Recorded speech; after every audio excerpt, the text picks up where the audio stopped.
In every major mobile game, there's one unit that becomes the soul of the experience. In Call of Duty, it is the assault rifle. In League of Legends, it is the marksman. In Clash Royale, after almost a decade of cards being added, removed, nerfed, buffed, and forgotten, the answer is still the same. It is the Hog Rider, a common card. A card any new player can unlock within their first afternoon of playing, and yet year after year in every meta, on every leaderboard, in every World Championship final, the Hog Rider keeps showing up. The reasons go far past damage numbers.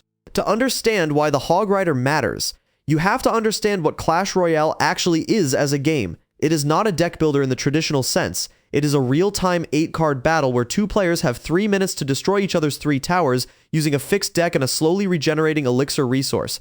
Every decision is reactive, every mistake is exploited within seconds, and in that environment, the cards that survive across years are not the cards with the highest stats. They are the cards that solve a problem the game itself keeps generating.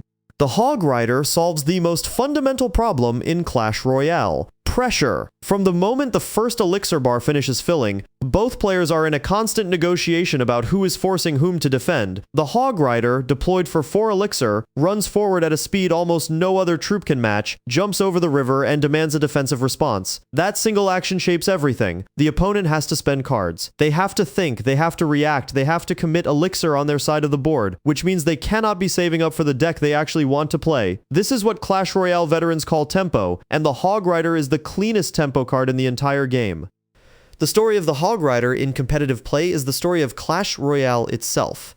The card has been in the game since launch in March 2016. It featured in the very first major tournaments. It featured in the original Crown Championship. It featured in every single World Championship final from 2017 through 2025 in some form, in some deck. While other cards have come dominated for a season, then faded into the dust of patch notes, the Hog Rider keeps finding a place.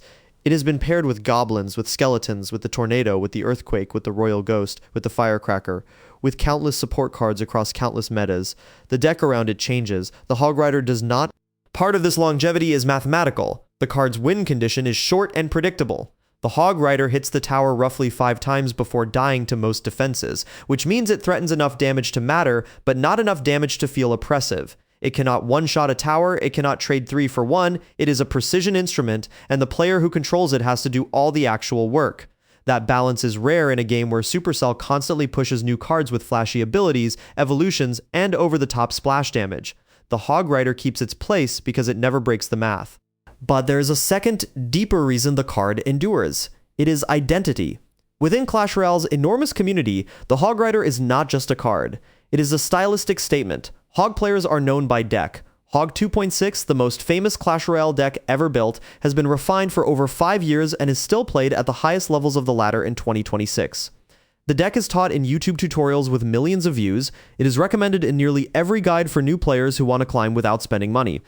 And it has produced more competitive champions than any other archetype in the game's history. When a Hog player is at the loading screen, both players know what is about to happen, and the Hog player almost always wins the metagame before the match begins. The community itself reinforces this. Reddit threads about Hog 2.6 have been pinned at the top of the official Clash Royale subreddit for years. Pro streamers like Surgical Goblin, B-Rad, and Ian77 have built audiences of hundreds of thousands of viewers playing nothing but Hog cycle decks. New players try them. Top players respect them. Even the casters at the World Championship use phrases like classic Hog cycle and traditional bridge spam because the archetype has become a vocabulary of its own. It is the closest thing Clash Royale has to a sacred deck. What is most striking is that Supercell has never tried to remove this. They have nerfed individual support cards, they have rebalanced the tornado that pairs so well with the Hog, they have introduced new defensive buildings that should, in theory, end the Hog Rider's reign. None of it has worked. After a brief season or two of decline, the Hog Rider always returns to the top of the win rate charts within 6 weeks of any major patch. The pattern is so consistent that data analysts on the official Clash Royale balance forums now treat the Hog Rider as a constant, the way physicists treat the speed of light. Whatever the meta, the Hog will adapt to it. There is also a generational element to all of this.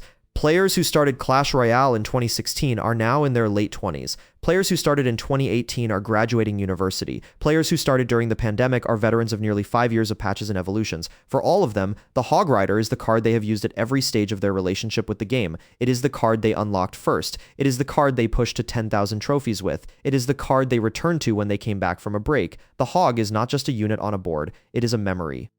That is why in 2026, with Evolution's Champions ranked seasons, Path of Legends, and an entirely redesigned trophy road, the Hog Rider is still the card you see most on competitive ladders, not because the developers have favored it, but because the design of the card, the design of the game around it, and the relationship between the card and the players who use it have created something that no patch can erase.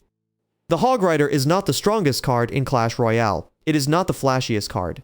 It is not the rarest card. It is the card the entire game is quietly built around. And as long as Clash Royale exists, the bridge will keep getting jumped. 4 elixir, 5 hits, forever.